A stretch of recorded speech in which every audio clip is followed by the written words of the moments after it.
నమస్తే. ఈరోజు మన స్టూడియోలో ప్రముఖ ఆధ్యాత్మికవేత్త జ్యోతిష్య పండితులు బ్రహ్మశ్రీ శ్రీనివాసుల అనంతరామ శర్మ గారు ఉన్నారు. గురుగారితో మాట్లాడదాం. గురుగారు నమస్కారం. నమస్కారం. గురుగారు, శ్రీ విశ్వావసు నామ సంవత్సరంలో కన్యా రాశి వారికి ఓవరాల్గా ఈ సంవత్సరం అంతా ఎలాంటి ఫలితాలు ఉండబోతున్నాయి గురుగారు కొత్త సంవత్సరంలో? అందరికీ ఉగాది శుభాకాంక్షలు. ఈ రాశి వారికి 14-2 ఆదాయం 14, ఖర్చు 2, అవమానాలు 6-6. మంచి అనేవాళ్ళు 6, చెడు అనేవాళ్ళు 6, సమానంగా ఉన్నారు కాబట్టి టెన్షన్ లేదు. అయితే ఆదాయం ఎక్కువగా ఉంది. ఉన్నదాన్ని వీళ్ళు ఖచ్చితంగా నిలబెట్టుకుంటారు. ఇప్పుడు 14 రూపాయల్లో 2 రూపాయలు ఖర్చు పెడితే మిగతా 12 రూపాయలు పక్కకేస్తారు. ఆ 2 రూపాయలు కూడా వీళ్ళకు ఆరోగ్యపరంగానో ఇంటి పరంగానో ఖర్చు అయితే తప్ప ఇతరత్ర వేస్ట్ ఖర్చులు వీళ్ళు పెట్టరు. ఒక రకంగా చెప్పాలి అంటే కన్యా రాశి వారి పరిస్థితి ఇంకెట్లా చెప్పాలి అంటే మొత్తం కూడా ఆడవాళ్ళ పెత్తనం అనే చెప్పుకోవాలి. ఇటు ఇంట్లో కావచ్చు, బయట కావచ్చు, ఆడవాళ్ళ పెత్తనం. అందుకే దాచిపెట్టుకోగలుగుతారు. ఆడవారి చేతికి వచ్చిన సొమ్ము వాళ్ళు లెక్క వేసుకుంటే మన దేశాన్ని పరిస్థితి లెక్కేసుకుంటే ఆర్థిక మంత్రి ఆడవారు, ఢిల్లీ ఆడవారు, మొన్న మధ్య ఎన్నికైనారు, రాష్ట్రపతి ఆడవారు. అంటే ఓవరాల్గా దేశాన్ని కూడా పరిపాలిస్తూ ఉన్నారు. అట్లాంటిది వాళ్ళ జీవితాన్ని వాళ్ళు పరిపాలించుకోలేరా? ఆ విధమైనటువంటి పరిస్థితి ఈ రాశి వారికి ఉంది. ఎట్లా లెక్క వేసుకున్నా వీళ్ళు చక్కటి ఆదాయాన్ని చూస్తారు. వీళ్ళు ఆదాయాన్ని పెంచే మార్గానికి కూడా అడుగులు వేస్తూ ఉంటారు. అందులో సందేహం లేదు. ఈ రాశి వారు మగవారైతే ఆడవారి మాట వినడం ఉత్తమం. ఎట్టి పరిస్థితుల్లో ఆడవారి మాట వినండి. పెళ్ళైన వారు బాగా కలిసి వస్తుంది అంటారు? ఖచ్చితంగా 100% కలిసి వస్తుంది. ఇందులో ఎటువంటి సందేహం లేదు. పెళ్ళి కాని వారు ఎవరైనా ఉంటే అమ్మ మాట, అత్త మాట, ఇలా పెద్దవాళ్ళ ఆడవాళ్ళ మాట వినండి. ఖచ్చితంగా మీకు మంచి అడుగులు పడుతూ ఉంటాయి. అందులో సందేహం లేదు. జీవితంలో కొత్త బాట వేసుకోవడానికి వీళ్ళకి ఆడవాళ్ళే మార్గదర్శకంగా కనపడుతూ ఉంటారు. విద్యారంగ విషయంలోకి వస్తే కూడా ఆడవాళ్ళే ఎక్కువ చదువుతారు మగవాళ్ళ కంటే కూడా. చదివే విషయంలో ఆడవాళ్ళే బాగా చదువుతారు. నిజంగా కన్యా రాశి అని చెప్పినందుకు ఆడవారికే ఈ రాశి మొత్తం ప్రిఫరెన్స్గా కనపడుతుంది ఈ సంవత్సరం మొత్తం కూడా. కాబట్టి ఎటువంటి సందేహం లేదు. ఆడవాళ్ళని నమ్ముకున్న వాళ్ళు ఎట్టి పరిస్థితుల్లో ఒక స్టెప్ పైన ఉంటారే తప్ప కింద ఉండరు. ఇక తిట్టడం అంటారా, ఆడవారి మాట వింటున్నాడు ఈడ అని చెప్పి తిట్టేవాళ్ళు చాలామంది ఉంటారు. అది మనసులో పెట్టుకోకుండా ఎవరు విన్నాను, నేను అమ్మ మాట విన్నా, భార్య మాట విన్నా, పక్కనోడి మాట వినలేగా అన్న ఇదిగా కనుక మనం వెళ్ళగలుగుతాం మగవాళ్ళు ఇంకా బాగుంటుంది. ఆడవాళ్ళు కూడా పెత్తనం ఏమదే, మొగుడి పెత్తనం ఏం లేదు ఇంట్లో, ఏమదే పెత్తనం. తల్లి కూడా అంతే, భర్తని కాదని కొడుకుని కాదని ఏమే పెత్తనం చేస్తుంటుంది ఇంట్లో అని తల్లిని అంటాం, భార్యని అంటాం చేస్తూ ఉంటారు. ఎవరు ఎన్నన్నా చెల్దే అన్నట్లు ఉండాలి. పోతే పోయింది వాళ్ళు అంటూనే ఉంటారు. ఇప్పుడు ఎట్లా ఉంటుందంటే ఏనుగు పోతుంటే కుక్కలు మొరుగుతాయి, ఏనుగు పట్టించుకుంటుందా? అలా హాయిగా ప్రశాంతంగా చెవుకుంటూ ముందుకెళ్తుంది. వాళ్ళు కూడా ఆడవాళ్ళు కూడా అలానే వెళ్తూ మీ కుటుంబాన్ని పోషించుకుంటూ మిమ్మల్ని మీరు పోషించుకుంటూ ముందుకుండాలి. ఆ విధంగా ఈ రాశి వారికి ఉంది. కాబట్టి ఈ రాశి వారు ఓవరాల్గా బాగుంటుంది. ఇకపోతే ఈ రాశిలో ఉన్నటువంటి అమ్మాయిలు ఎవరైతే ఉన్నారో, పెళ్లి కావాల్సిన అమ్మాయిలు, వాళ్ళ నిర్ణయాన్ని తల్లిదండ్రులకు చెప్పండి. నిర్మోహమాటంగా నాకు ఈ సంబంధం ఇష్టమో లేదు, నాకు ఈ సంబంధం ఇష్టం లేదు, ఎందుకు ఇష్టం ఎందుకు ఇష్టం లేదు నిర్మోహమాటంగా చెప్పండి. దాన్ని పెద్దవారు ఈ రాశి వారి దగ్గర ఉందంటే ఈ రాశి వారు చెప్పింది పెద్దవాళ్ళు కూడా వింటారు ఒక్కొక్కసారి.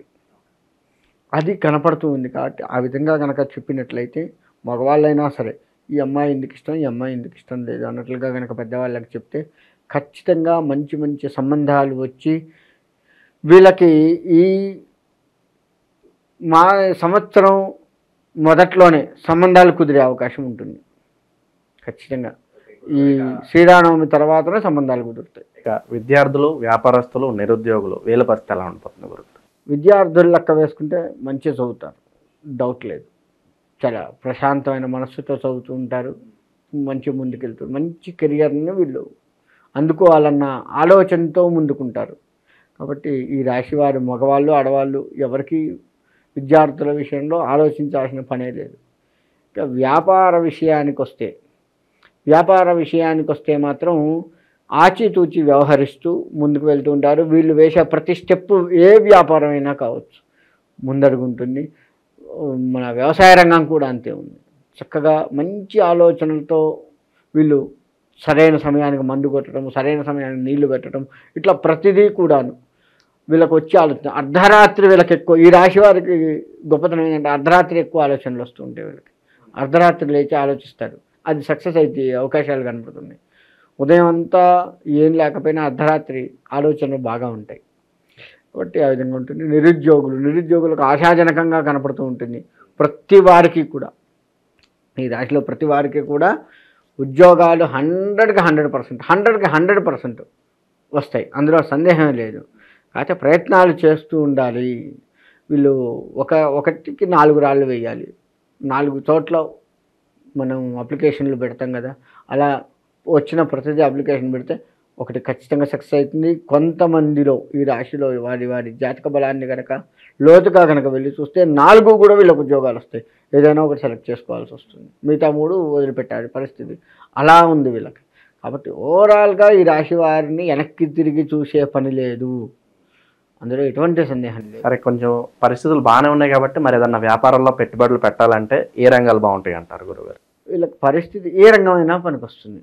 పరిస్థితి అంత అనుకూలంగా ఉంది కాబట్టి, ఆచిచూచి వ్యవహరించేటువంటి మనస్తత్వం ఉంది కాబట్టి, నువ్వు ఏ చిన్న దాంట్లో పెట్టు, ఏ పెద్ద దాంట్లో పెట్టు, ఖచ్చితంగా దాన్ని మంచి బాటలో నడిపించుకొని లాభాలు తీసుకొచ్చుకుంటాం, అందులో ఎటువంటి సందేహం లేదు. సో ఈ సంవత్సరంలో కాస్త మిశ్రమ ఫలితాలు ఉన్నాయి, ఈ విషయాల్లో తగు జాగ్రత్తలు తీసుకోవాలంటే ఏం చెప్తారు ఈ రాశి వారికి? జాగ్రత్తలు తీసుకోవాలి అంటే ఒకటే, వీళ్ళు ప్రతిదాన్ని ఆచితూచి వ్యవహరిస్తున్నారు కాబట్టి దాన్ని ఎక్కువగా ఆలోచించండి. అంటే ఫిల్టర్ ఎక్కువగా చేయండి. ఒక ఫిల్టర్ కాదు, దాన్ని 2-3 సార్లు ఫిల్టర్ చేసి కనుక ముందుకు వెళ్ళగలిగితే బాగుంటుంది. ఏదో ఒకసారి ఆలోచించాం, 2 సార్లు ఆలోచించాం, ఏం కాదులే అని కాదు, లోతుగా వెళ్ళి ఆలోచించుకొని కనుక ముందుకు అడుగులు వేస్తే ఇంకా బాగుంటుంది. నేను చెప్పిన దానికి ఇంకా మంచి రిజల్ట్ ఖచ్చితంగా చవి చూస్తారు. కాబట్టి రాశివారు ప్రశాంతంగా ముందుకు వెళ్ళొచ్చు, ఎటువంటి సందేహం లేదు. సంవత్సరం అంతా చేసుకోవడానికి వీలుగా ఈ రాశి వారికి మంచి రెమెడీస్ ఏమైనా ఉంటే తెలియజేయండి గురుగారు. రెమెడీ అంటే ఆధ్యాత్మిక పరమైనది ఏది చేసుకున్నా పర్వాలేదండి, ఏ దేవతారాధన చేసినా ఎలా ఉన్నా కానీ పర్వాలేదు. ఈ రాశివారు ఏ దేవుణ్ణి ఆరాధించినా పర్వాలేదు, బాగుంది. ఏదన్నా కొన్ని దానాలు ఏమైనా చేసుకోవచ్చు అంటారా? కొంచెం మంచి దానాలు అంటే వీళ్ళకు వచ్చేసి దానాలు ప్రత్యేకంగా చెప్పాల్సిన పని లేదు, ఎందుకంటే వీళ్ళు ఆధ్యాత్మికంగా ముందుకు వెళ్తున్నారు కాబట్టి ఏ ఇబ్బంది లేదు. వీళ్ళు ప్రతి శనివారం కూడా వెంకటేశ్వర స్వామి దేవాలయానికి వెళ్ళి చింతపండుకు సంబంధించి పులిహోర కాస్త నివేదన చేయించి బీదవాళ్ళకు పెడుతూ ఉంటే బాగుంటుంది. నెలకు కనీసం ప్రతి శనివారం అంటే 4 శనివారాలు 5 శనివారాలు వస్తే ప్రతిసారి పోలేకపోయినా నెలకు ఒకసారైనా సరే 12 రోజులు అవుతాయి. 12 రోజులు 2 కిలోల పులిహోర బీదవాళ్ళకు పంచి పెట్టడంలో తప్పలేదు కదా. ఆ విధంగా పులిహోర మాత్రమే, మళ్ళీ వేరే పనికి రాదు. పులిహోర వరకు కాస్త పులుపు తగిలే విధంగా ఉన్నది ఏదైనా పెడుతూ ఉంటే చాలా బాగుంటుంది. చాలా బాగా వివరించారు గురుగారు, ధన్యవాదాలు.